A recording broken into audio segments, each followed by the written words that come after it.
Pagalingan sa pagtitimpla ng kape, tampok sa Coffee Festival ng Ilocosur. Tunghayan sa report.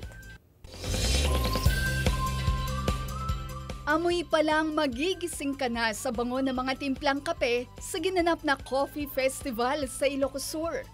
Kape na rin lang ang pinag-uusapan, ito ang naging kompetisyon ng mga Ilocano. Ang pagtimpla ng kape na magsisimula pa sa coffee beans. Isa sa nakilahok ang 24 anyos na si Mike Bernardo mula Alilim, Ilocosur. Anya namamasukan siya bilang barista sa isang coffee shop, dahilan kaya natutong magtimpla ng iba't ibang kape. First, complex. Meron siyang body, fruity, sweetness, then acidity. Which is yun yung kinukuha natin sa brewing para maging balance yung lasa niya. Ang labanan, ang pinakamasarap na timpla ng kape.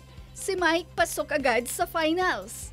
Batid daw ng provincial government at mga negosyante na malaki ang potensyal ng coffee industry sa lalawigan at malaking tulong daw ang promosyon upang mapaunlad ang industriya.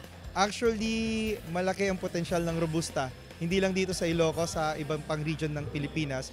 Pero ngayon kasi yung ina-eye natin ngayon isang Ilocos dahil maganda talaga yung quality na naibigay nila.